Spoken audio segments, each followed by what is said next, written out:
உலகெங்கிலும் இருக்கும் பிளே தமிழ் நேயர்கள் அனைவருக்கும் வணக்கம். நான் உங்கள் ராம்ஜி. 2025 புத்தாண்டு பிறக்க போகிறது. நல்ல காலம் பிறந்துருச்சு. ஒவ்வொரு ராசிக்காரர்களுக்குமான புத்தாண்டு பலன்களை நாம் விரிவாக பார்த்து கொண்டிருக்கிறோம். எந்தெந்த ராசிக்காரங்களுக்கெல்லாம் ஏற்றம் தரும் வருடமாக 2025 விளங்கும், யாரெல்லாம் கார் வாங்க போறீங்க, யாரெல்லாம் வீடு கட்ட போறீங்க, யாருக்கெல்லாம் திருமணமாக போகிறது, புத்திர சந்தானம் யாருக்கெல்லாம் கிடைக்க போகுது, சார் உத்தியோகமே கிடைக்கல, எனக்கு எப்போ வேலை கிடைக்கும் போன்ற விஷயங்கள், அத்தனை பிரச்சனைகளுக்குமான ஒரு தீர்வாக இந்த புத்தாண்டு அமைய போகிறது. ஒவ்வொரு புத்தாண்டையும் நாம் புன்சிரிப்போடு வரவேற்கிறோம், இன்முகத்தோடு வரவேற்கிறோம். இந்த புத்தாண்டு நமக்கு வசந்தங்களை பரிசாய் தாராதா? இந்த புத்தாண்டு நமக்கு மலர் செண்டுகளை தாராதா? இந்த எண்ணங்கள் எல்லாருக்கும் உடையதுதான். ஆனால் அது எத்தனை பேருக்கு சாத்தியமாகும்? அப்ப நம்மளுடைய ஜோதிடம் நம்ம என்ன சொல்றோம், நம்ம பிளே தமிழ் நம்மளை எப்படி கைட் பண்ணுது அப்படின்னா, இதுல வரக்கூடிய பிரச்சனைகள் என்னென்ன, அது எப்படி நிவர்த்தி பண்ணலாம், என்னென்ன பண்ணா இந்த பிரச்சனைகள் சரியாகும், நமக்கு ராசியான தொழில் என்ன, இது வரைக்கும் போயிட்டு இருக்க ட்ராக் கரெக்டா இல்ல வேற ட்ராக் மாற வேண்டியிருக்குமா, அல்லது இந்த வருடம் நமக்கு வேலை இருக்குமா இருக்காதா, இந்த வருடம் நமக்கு திருமணம் பண்ணா நமக்கு லைஃப் நல்லா இருக்குமா போன்றதெல்லாம் சொல்றதுதான் இந்த பதிவினுடைய நோக்கம். ஏன் 2025க்கு இவ்வளவு முக்கியத்துவம் தரோம்? எல்லா வருடங்களும் மாதிரி தானே குருஜி, 2025 மட்டும் என்ன பெரிய ஸ்பெஷலா அப்படின்னா அது ஸ்பெஷல் தான். காரணம் என்னன்னா, இந்த வருடம் தான் 3 பயிற்சிகள் நடக்க போகிறது. என்ன பயிற்சி? ஒன்னு ராகு கேது பயிற்சி, சனி பயிற்சி, குரு பயிற்சி, 3மே நடக்க போகுது வித்தின் ஏ ஷார்ட் டைம். அது பாத்தீங்கன்னா சனி பயிற்சி எப்ப நடக்குது? நம்மளோட மார்ச் மாசம் 27 தேதிகள்ல நமக்கு சனி பயிற்சி நடக்குது. அடுத்து குரு பயிற்சி மே 15 குரு பயிற்சி நடக்கிறது. மே 18 ராகு கேது பயிற்சி நடக்கிறது. ஆக வரிசையா இது எல்லாமே நடக்குது. அப்படி நடக்கும்போது என்ன ஆகும்னா, இது பெரிய விளைவுகளை ஏற்படுத்தும். இது வரைக்கும் லைஃப்ல ஒரு மாதிரி இருந்தேன், இதுக்கு மேல லைஃப் வேற மாதிரி போக போகுது. ஸோ இந்த பதிவை ஆழ்ந்து பாருங்க. இந்த ராசி பலனுக்கான உங்க ராசிக்கான கலர்ஸ், நீங்க என்ன செஞ்சா நல்லா இருக்கும், எப்பெல்லாம் நல்லா இருக்கும் போன்றவற்றை எனக்கே உரிய நடையில ரொம்ப ஜாலியா இதுல சொல்லியிருக்கேன். இதை ஃபுல்லா கேளுங்க. உங்களுக்கு ஒரு புதிய ஒரு அனுபவமும் வெளிச்சமும் கிடைக்கும். மீனராசிக்காரர்களை பொறுத்த வரைக்குமே ராசியிலேயே சனி பகவான் சனி கொடுத்தால் எவர் தடுப்பார்? சனி பகவான் உங்களுக்கு 3, 7, 10 பார்க்கிறார். 7ஆம் வீடாகப்பட்ட காதலை பார்க்கிறார். என் மனைவியை அந்த நாள் வரைக்கும் நான் லவ் பண்ணவே இல்லை சார், கல்யாணம் பண்ண நாள்ல இருந்து எப்ப பார்த்தாலும் சண்டை தான் சார், எல்லாம் சரியாகும், இன்னும் நீங்களும் உங்க மனைவியும் சந்தோஷமா ஒன்றாக இணைந்து பெருவாழ்வு வாழ்வீர்கள். அதே போன்ற விஷயங்கள். அதே மாதிரி 10ஆம் பார்வையாக சனி பகவான் உங்களுக்கு தொழில் ஸ்தானத்தை பார்க்கிறார். அப்போ என்ன, உத்தியோக பிரபலத்துவத்தை ஏற்படுத்தி தருவார். விரிந்த பிரபலம், எங்க பார்த்தாலும் உங்க பெயர் தான் அப்படிங்கிற மாதிரி ரொம்ப பிரபலமாக ஒரு அமைப்பை உண்டாக்கி தருவார். புகழேணியின் உச்சத்திற்கு உங்களை கொண்டு செல்வார் போன்ற விஷயங்கள் எல்லாம். அதே நேரத்தில் சனி பகவான் உங்களுக்கு 3, 7, 10 பார்க்கிற அதே நேரம் குரு பகவான் 1, 10க்கு அதிபதியாகப்பட்ட குரு பகவான் 4ஆம் வீடாகப்பட்ட மிதுனத்திற்கு செல்லுகிறார். கேந்திர பலம் பெறுகிறார். 4ஆம் வீட்டிற்கு செல்லக்கூடிய குரு பகவான் வலிமை பெறுவதால் தொழில் ஸ்தானத்தில் உங்களை அடிச்சுக்க முடியாது. இந்த புத்தாண்டு உங்களுக்கு மாபெரும் உங்களுக்கு ஒரு பெரிய டேர்னிங் பாயிண்டா இருக்கும்னு சொல்லலாம். இந்த புத்தாண்டு 10க்கு அதிபதி கேந்திர பலம் பெறுகிறார், டேர்னிங் பாயிண்ட்.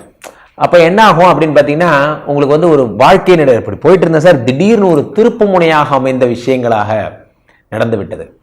நானே நினைச்சு பார்க்கல, இவ்வளவு சூப்பரா வரும்னு நான் நினைச்சு பார்க்கவே இல்லை. அப்படிங்கிற அளவுக்கு உங்களுக்கு மாபெரும் புகழ்களையும் பெயரையும் தரக்கூடிய ஒரு அமைப்பு இந்த 10க்குடையவன் 4ஆம் வீட்டில் இருப்பதால்.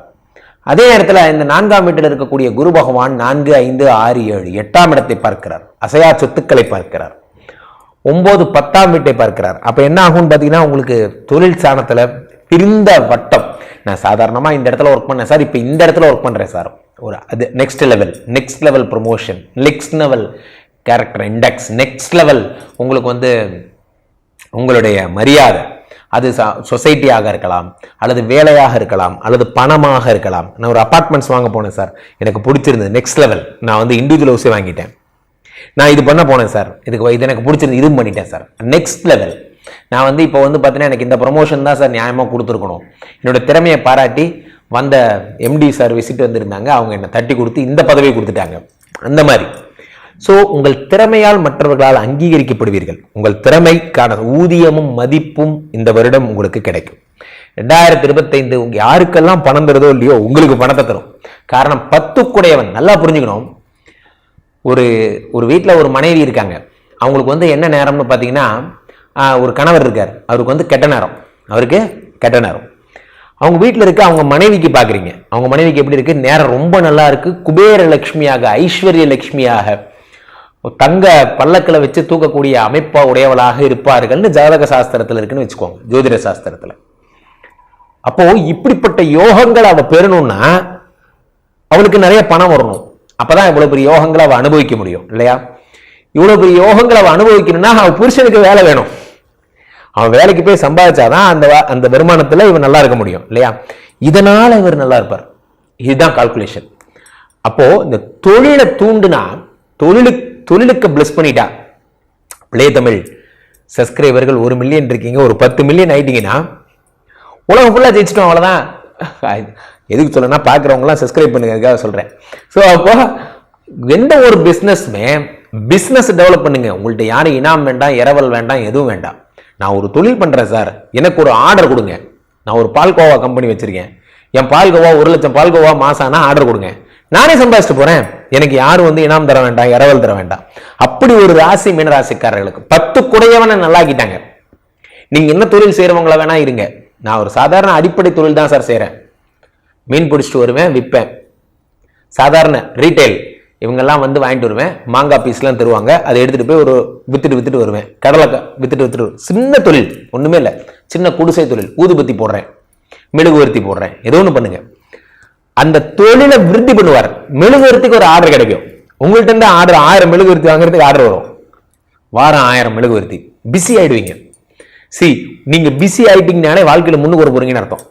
நல்லா புரிஞ்சுங்க.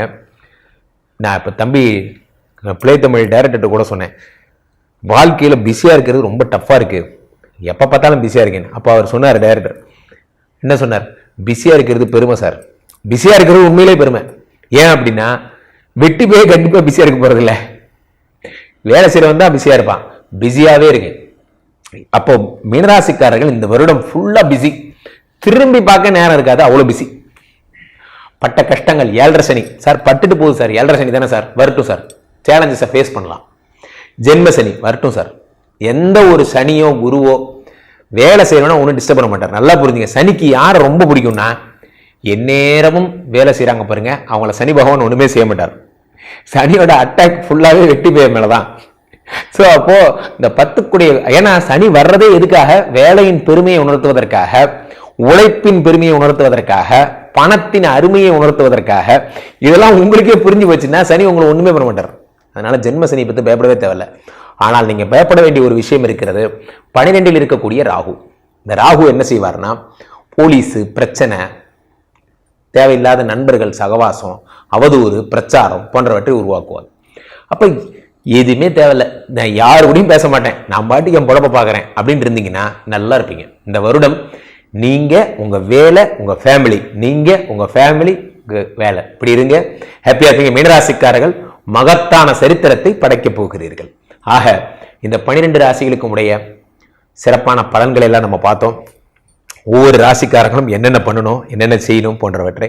பெரும்பாலும் இந்த வருடம் இந்த 3 பயிற்சிகளும் நடப்பதால் சொல்லிக்கிற மாதிரி ரொம்ப மோசமான டைம் அப்படிங்கிறதெல்லாம் யாருக்குமே இல்லை. ஒரே ஒரு ராசியை தவிர சிம்ம ராசிக்கு மட்டும் அந்த மாதிரி இருக்கு. மற்றபடி ஆவரேஜாக எல்லா ராசிக்காரங்களுக்குமே சூப்பராக இருக்குது. அதே மாதிரி கன்னி ராசிக்காரர்களுக்கும், நம்மளுடைய தனுசு ராசிக்காரர்களுக்கும், விருச்சிக ராசிக்காரர்களுக்கும் கொஞ்சம் இந்த கற்பு சம்பந்தப்பட்ட விஷயங்களில் கொஞ்சம் ஜாக்கிரதையாக இருக்கணும். பெயர் கெடும்னு சொன்னேன், அது மட்டும் பார்க்கணும். மற்றபடி எல்லாருக்குமே குபேர யோகங்கள். நான் சொல்கிறது மேஷம், கும்பம், மீனம், விருச்சிகம், கடகம், இவர்களுக்கெல்லாம் மாபெரும் அதிர்ஷ்டம், மிக உயர்ந்த அதிர்ஷ்டங்கள்லாம் உங்களுக்கு கிடைக்க போகுது. ஹாப்பியாக இருக்க போகிறீங்க.